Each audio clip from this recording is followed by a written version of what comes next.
The room was still warm from the board meeting when Greg leaned over my desk with that synthetic smile he saves for interns and HR photo shoots. You won't need to prep for tomorrow's client sync, he said, tapping a coffee ring onto my notes. Lacey will be leading from now on. My daughter's ready. He said it like we were passing down grandma's casserole recipe, not a $250 million contract.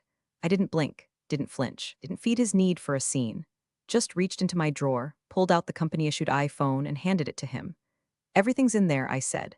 He nodded like he'd won something. Now, for anyone wondering how we got to the steaming pile of executive incompetence, let me rewind for a second, just long enough for you to grab your coffee, hit that like button, and maybe even subscribe if you're one of the 90% ghost listening without it. It seriously helps the team and means I get to keep spilling corporate tea in peace. Okay, where were we? Right, the slow train to nepotism hell.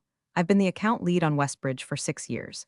That's 6 years of flying coach to last-minute summits, replying to 2 a.m. just curious emails from Robert Fielding, their CEO, and hand-holding his junior team through everything from supply chain hiccups to that time their DevOps guy took down the staging server during an earnings call. I did it all, without complaint and more importantly, without mistakes. Westbridge wasn't just a client, it was my client. My baby. My badge of honor in a company where women like me, 42, child-free, and tired of being called detail-oriented like it's a disease, don't exactly get paraded at shareholder meetings. Greg Halbert, however, has a different compass. He likes noise, flash, legacy, the kind of guy who uses phrases like succession planning while unwrapping his tuna melt. And lately, he's been parading his daughter Lacey around the office like she's a Silicon Valley prodigy instead of someone who once asked me what B2B meant. 2 months out of a LinkedIn sales boot camp, and suddenly she's shadowing calls and sniffing around my client decks. I started noticing things. The copier mysteriously out of toner every time I needed to print a contract. My name left off a meeting invite I created. Lacey popping into client Slack threads she had no clearance for, then gaslighting me when I asked why. Oh, I thought we were collaborating now, she'd chirp, tapping her color-coded planner like it held the secrets of the universe. Greg just laughed it off.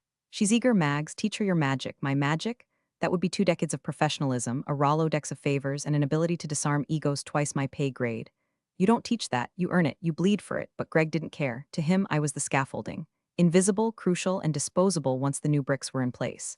The last straw wasn't loud. It wasn't dramatic. It was Tuesday at 5:46 p.m. I was closing up for the day when an intern named Jalen wandered by and said, "Hey, Lacey's updating the Westbridge portal."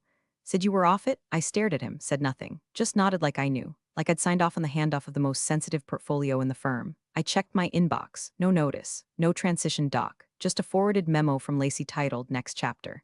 The email opened with "excited to collaborate" and ended with a typo in Robert's name. I didn't cry. I didn't scream.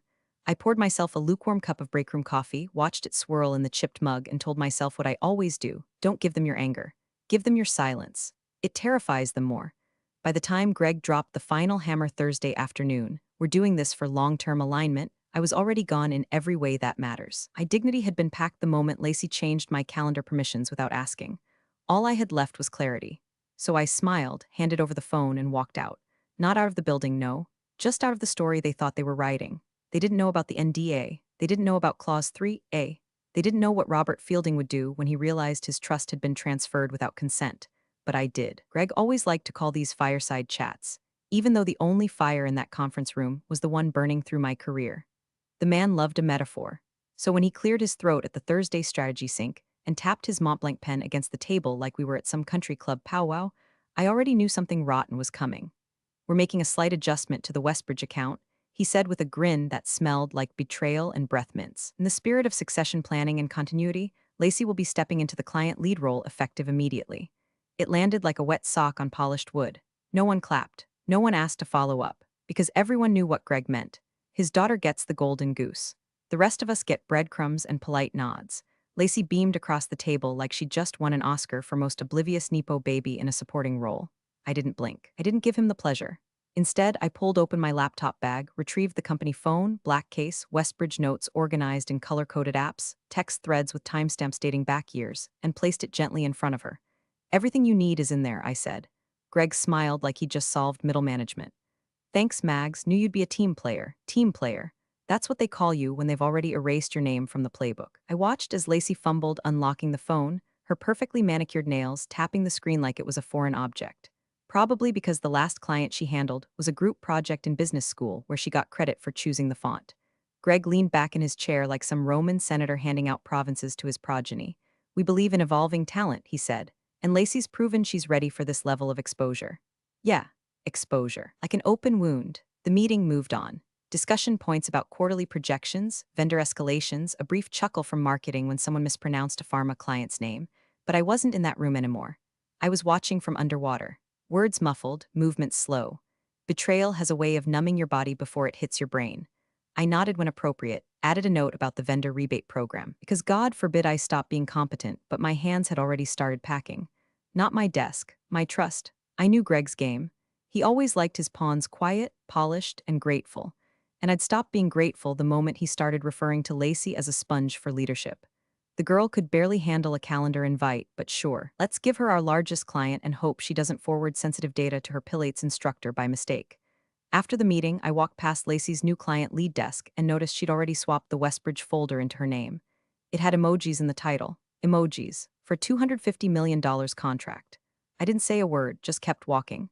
I spent the rest of the day backing up nothing, deleting nothing, editing nothing. I wanted it all there, every exchange, every negotiation, every late-night crisis that Robert Fielding and I had navigated without dragging the firm into it. Lacey was inheriting a loaded weapon, and I had no interest in disarming it. By 6 p.m., the office was emptying out. People smiled at me like nothing had happened. A few offered awkward change is growth comments in the elevator, like I'd just been gently nudged into retirement instead of being gutted at my desk. I nodded, thanked them, and said nothing. There's a special kind of silence you master when your dignity's being quietly murdered by a man who once forgot your name at a holiday party. I sat alone at my desk until the lights flickered into energy-saving mode. My inbox was already filling with meeting requests Lacey had forwarded, half of them in the wrong time zones. She'd invited Robert to something called Westy Check-in Light Sparkles. I almost laughed, almost. Instead, I pulled up the NDA on my personal laptop. Not the company one, the personal one. The one Robert and I signed 3 years ago in a side room at the Westbridge Summit in Chicago, after a failed vendor leak nearly tanked his merger ambitions. It was clear, explicit. One line burned into my memory like a scar. No third-party correspondence without prior written consent. Breach of Clause 3, A shall void engagement. And there she was, inviting Robert to a meeting like they were besties at brunch. Let them have their little coronation. I'd already set the funeral date. Friday morning started like any other. Cheap coffee, fluorescent lights, and Greg's voice echoing from his corner office like a drunk goose trying to recite a TED talk. But under the hum of printers and passive-aggressive Slack threads, something had shifted. Not in the air, in me. I didn't log into Westbridge's portal, didn't check their Slack. I was still on the access list, but what was the point? Greg had declared a royal succession, and I'd been handed a crown made of expired printer toner and passive dismissal. So I just waited. Didn't warn Lacey, didn't flag the NDA, didn't prep a transition doc or guide her through the landmines I'd been tap dancing over for 6 years. Let her step right into the war zone with nothing but a ring light and a Canva presentation. At 10:12 a.m., the first shot was fired, a ping in the shared client inbox. I read it once, then again, then had to close my eyes just to process the sheer absurdity of it. Subject line, big vibes ahead. Rocket excited to partner? The body was worse. Hey, Robert. Just wanted to reach out and say I'm thrilled to be your new point person. I've been following your brand journey for years, and I'm obsessed with your leadership style, smiling face with heart eyes. Let's grab time next week to sync, maybe a virtual matcha chat. With the CEO of a publicly traded company who once fired a VP over an exclamation mark in an investor memo. I didn't reply. Forward, didn't screen cap it to legal with a snarky subject line like I wanted to. I just sat back in my chair and stared out the window like I was watching a train slowly and beautifully derail. At lunch, Greg held court in the executive kitchen like the second coming of Steve Jobs. He called it a new chapter and said things like the torch has officially been passed while sipping La Croix like it was Dom Perignon. Lacey sat next to him, nodding, giggling at nothing, tossing her hair like someone in a commercial for shampoo and poor judgment. She's already connected with Robert, Greg said proudly. Didn't even need prompting. Natural leadership instincts. I think I chewed through the plastic of my fork. They didn't ask me to speak, didn't even look in my direction. I wasn't the future anymore. Just the relic still clocking billable hours while the company skated into a glass wall. Back at my desk, I opened the NDA again. I didn't need to, but sometimes you need to feel the words again to make sure they haven't changed while your world has. Section 3A. All communications between Robert Fielding and Margaret J. Kessler shall remain exclusively between signatories. Breach by any party not named in this agreement constitutes immediate contract nullification. There was no footnote, no gray area, no corporate override clause. It wasn't between Westbridge and my company. It was between Robert Fielding and me. He didn't sign it because he trusted my firm.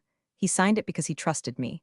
And now Lacey, with her matcha invites and emoji subject lines, had bulldozed through it like a toddler with a crayon in a museum. I closed the laptop. Didn't save anything. Didn't call legal. I didn't even open Slack the rest of the afternoon. I knew what was coming. The dominoes had been lined up for months. It was just a matter of who would breathe wrong first. The irony was, I never wanted this. I wasn't looking for vengeance. I didn't stay up nights fantasizing about takedowns or public shaming. I liked my job. I liked being good at it. But when someone sets fire to your name, sometimes the best thing you can do is hand them the matches and walk away. Let them burn it all down, then send them the insurance clause they forgot to read. At 4:03 p.m., a new calendar invite popped into my inbox. Subject: Emergency Call Westbridge Time, Friday, 9 o'clock a.m. Required attendees: Greg Halberd, Legal K. Bishop, Lacey Halberd, Margaret Kessler. I just smiled. Still on the guest list. Still holding the last word. And if they thought silence meant surrender, they'd forgotten who taught them to listen. Email came in at 6:17 a.m. while I was still nursing burnt coffee and watching my cat try to murder a sock. The subject line was blank. Just one sentence in the body. I saw the update. Are you still under NDA? No salutation. No fluff. Just Robert Fielding, CEO of Westbridge, world-class bullshit detector, and a man who once fired a PR firm mid-campaign because they used a stock photo of people clinking wine glasses. I stared at the message for a long moment, feeling my pulse settle into something sharp and slow. Then I typed exactly 9 words, until one of us terminates, yes, still active, hit send. Closed the laptop. Watched the sock murder resume. By 7:30 a.m., I was dressed in my usual Friday uniform, charcoal blazer, loose blouse, subtle earrings that said I can dismantle you politely, and sipping coffee number 2 when the meeting alert dropped. Subject: Emergency Call Westbridge Time, 9 o'clock a.m. Sharp attendees. Greg Halberd, Lacey Halberd, Legal K. Bishop, Margaret Kessler. Location: Conference room 3B plus Zoom link. The kind of invite that doesn't come with emojis. The kind that makes executives sweat through their starch. I heard Greg's voice in the hallway not long after. Loud. Forced laugh loud. She's settling in great, he was telling someone, probably from ops. Already talking roadmap strategy with Fielding. Natural instinct for the relationship game. I almost choked on my toast. Meanwhile, Lacey breezed past my office door in one of those power blazers from Instagram boutiques that come with hashtags like #bossvibes and #manifestit. She was humming. Humming. She didn't knock, didn't pause, just waltzed into the war zone with all the grace of a possum in a bakery. And I didn't move, didn't warn her, didn't ask if she'd double-checked the contract language or run anything by legal. I just finished my toast and added a note to my notebook. 9 o'clock a.m. Reckoning. Around 8:20, I took the long way to the third-floor conference room, past familiar desks, nodded at the front desk receptionist who'd once helped me reprint a Westbridge MSA at 7 o'clock p.m. on a Sunday.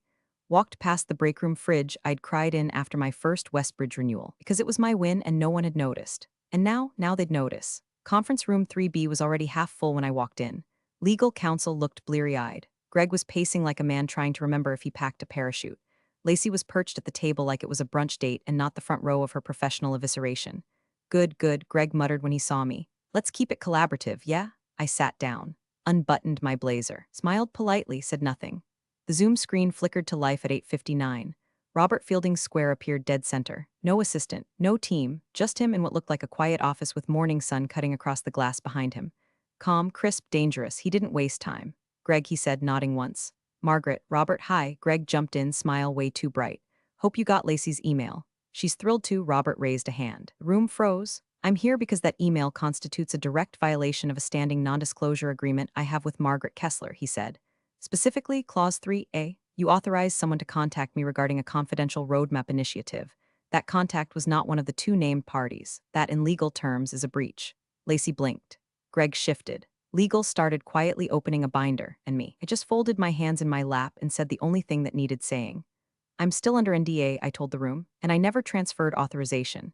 The silence that followed was beautiful, not loud, not dramatic, just heavy. Full of executives suddenly realizing that the house they thought was built on succession and synergy was actually made of dry twigs and hubris, and someone had lit a match. And the match wasn't me. It was their arrogance, their assumption, their blindness to the one line in a contract that, up until this moment, they'd treated like a footnote. The next move wasn't mine, it was Robert's. And judging by the way he leaned forward slightly, eyes locked on Greg's suddenly pale face, that move was coming fast. The call didn't so much start as it detonated. One moment, the speakerphone was crackling with the usual pre-call static, legal mumbling, Greg clearing his throat like he was about to charm the devil. The next, Robert Fielding's voice cut through the air like a guillotine. Greg, your daughter contacted me. That violates the personal NDA we had in place. Clause 3A was explicit, no third-party contact without written consent. No hello, no preamble, just a full-speed collision with the truth. I watched the room react like a slow-motion car crash. Legal counsel Kathleen Bishop froze mid-page turn, blinking as though her glasses had failed her. A second lawyer, Parker, started flipping through a thick blue binder like his hands were on fire. Lacey stared at the speakerphone like it had just called her out by name at a school assembly. And Greg, dear, delusional Greg, turned the color of an undercooked pork chop. Robert, Greg said, his voice trying to sound calm but cracking on the vowels, I assumed the NDA was with the company. Margaret signed as an employee, right? There was a long pause. No, Robert replied, crisp and cold. It wasn't. She signed as an individual, so did I. It was a personal agreement executed outside of your standard service contracts, because the matter it covers wasn't just corporate, it was confidential. Greg looked at Kathleen. She didn't meet his gaze, just kept flipping, like she could somehow turn fast enough to outrun Clause 3A. I thought, Greg started again, grasping at straws, we assumed that Margaret's role, her position, and that any agreement like that was, by default, under company umbrella. Robert let out a short, breathy sound, almost a laugh, but not quite. Greg, he said, you should never assume anything when the first clause includes the word personal. That's what your legal team missed, that's what you missed, and that's why this is happening. Lacey looked at her father then, finally catching the scent of blood in the water. Wait, so you're saying I broke a contract? You didn't just break it. Robert said you nullified it. That landed hard. I could feel it reverberate off the glass walls. Even the hallway outside seemed quieter, like the office itself was holding its breath. Kathleen finally stopped flipping and closed the binder. One slow, deliberate motion. She didn't look up. Clause 3A, she said, voice barely audible. Clear as day. No third-party contact unless mutually amended in writing. No amendments on record. Greg sat down like someone had pulled the floor out from under him. This is a misunderstanding. No, Greg, Robert said, this is a breach, and I have no intention of debating it. Silence. Long, awkward, knife-in-the-gut silence. Then Robert continued, tone flat and final. Per the agreement, Westbridge is withdrawing the contract, effective immediately. Your internal breach of the NDA voids our engagement under Section 7.2. Any confidential data shared during that engagement is now off-limits for reuse or internal presentation. That includes projections, product development materials, and any roadmap conversations prior to this transition. Lacey whispered, what's Section 7.2? No one answered her. I didn't move, didn't blink. Just sat and watched as the ship I'd steered for 6 years took on water. Fast and loud and full of holes Greg himself had drilled in the hull while grinning. He tried again, this time more desperate. Robert, this isn't a proportional response. We're willing to fix this. Reassign oversight. We can, you had oversight, Robert interrupted. You chose nepotism over process. And now you've compromised a pending merger that your firm wasn't even supposed to know existed yet. That's not something you fix, that's something you suffer. The speakerphone went silent. Then Robert added, almost as an afterthought, Margaret, thank you for the clarification earlier this morning. That line you sent, still active, helped confirm what I needed to do. And then he hung up, just like that. No goodbye, no room for Greg to spin it or Lacey to offer a chirpy LOL, my bad, it was done. I glanced across the table. Greg was staring at his hands like they belonged to someone else. Lacey looked confused, like someone had just explained taxes in Mandarin. Legal leaned back in their chairs and no one spoke. I could have said something then, could have driven the knife deeper, but I didn't. Let them sit in it. Let the weight of their assumptions press down until something cracked, because the real damage hadn't even started. The sound of Robert hanging up wasn't dramatic, just a soft click, but the silence it left behind roared. You could hear the HVAC hum, could hear Kathleen's pen tap once against her legal pad, and then stop like even that sound felt inappropriate. Greg sat motionless at the head of the table, eyes darting from face to face like a man suddenly unsure of who in the room worked for him and who was already planning his exit slide. His voice broke the silence, dry and cracked. Is that enforceable? He didn't look at legal. He pleaded with them. Kathleen shifted uncomfortably in her chair. Parker looked down at his shoes. No one answered. The absence of a response was the answer. That's when Greg stood, half out of reflex, half out of panic. Come on, he muttered to no one in particular. We've spent years building this. This can't just disappear over a technicality. But that's exactly what it had done. It hadn't imploded. It had been nullified. Neatly. Surgically. A $250 million engagement vaporized in a single sentence and one bulletproof clause. Clause 3A, that Greg never bothered to read because it didn't come with a champagne toast or a LinkedIn announcement. Panic began to crackle, quiet and sharp. Leadership whispered in pairs at the far end of the table, finance murmuring to legal, ops side-eyeing marketing. I could feel the whole room recalibrating their alliances in real time. The mental shuffle, who gets blamed? Who survives? Who leaks this to the board first? I didn't move, didn't gloat, just sat in my chair like a ghost who'd already left the building. Greg finally noticed me. His voice turned sharp, almost hopeful, like I was a lifeline instead of the last honest person in the room. Margaret, he said, surely we can. You've been on this project for years. Is there a way to patch this? Maybe if you reach out to Robert, clarify things. I tilted my head, slow and steady, like I was trying to remember the word for audacity in another language. You already clarified things, Greg, I said softly. You reassigned the account. Unilaterally, publicly, repeatedly. His mouth opened, but no words came out. You voided the NDA, not me, still nothing. And for the record, I added, Robert doesn't do takebacks. That last line hit. He knew it was true, we all did. Robert Fielding was the kind of man who'd delete your number for misplaced bullet point. This was treason. Greg slumped back into his seat, as if gravity had suddenly remembered he wasn't needed. Somewhere down the hallway, a phone rang and kept ringing. In another life, it might have been Westbridge. Now, probably just facilities asking why half the executive team looked like they'd seen God, and she had a kill switch. Kathleen finally closed her binder. Parker muttered something about needing to review compliance protocols, which we all knew meant panic quietly behind closed doors. Still no sign of Lacey. Never made it to the meeting. Last I checked, she was in the marketing wing trying to figure out how to forward the Westbridge inbox, except she hadn't figured out that the inbox had already been locked. IT froze at the moment Robert terminated the engagement. Just protocol. And the irony? Her email was still set to out of office with a gif of a dancing cactus that said, "Slay in my new role." The timing almost made me laugh. Almost. Greg rubbed his temples. This is going to be a lot to clean up. Kathleen didn't respond. No one did. There was nothing to clean. This wasn't spilled coffee. This was a detonation. Across the table, someone from finance finally whispered, "What's the exposure on the merger materials?" That did it.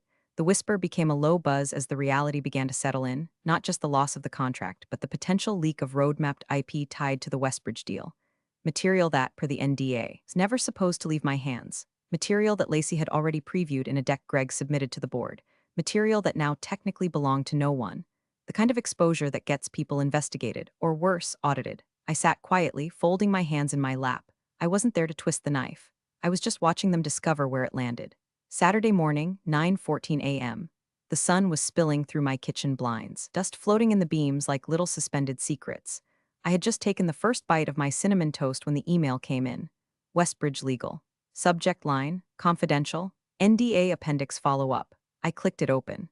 Hi Margaret, per the language in Appendix C of the Fielding-Kessler NDA, we are initiating protective measures regarding the roadmap assets discussed under that provision. Mr. Fielding has requested your input regarding potential containment protocols and recommendations.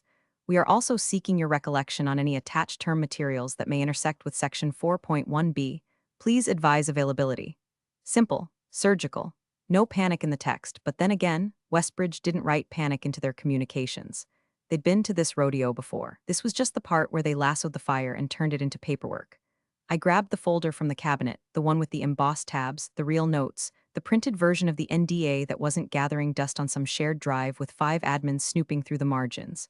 Clause 3A had done the damage, but Appendix C? That was the minefield. Flipping it open, I felt that old muscle memory kick in. The dates.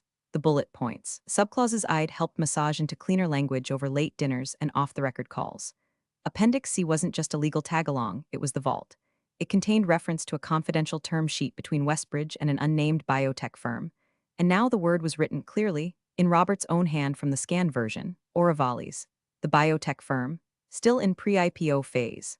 Whispers of a strategic partnership had circulated last quarter, but nothing had gone public.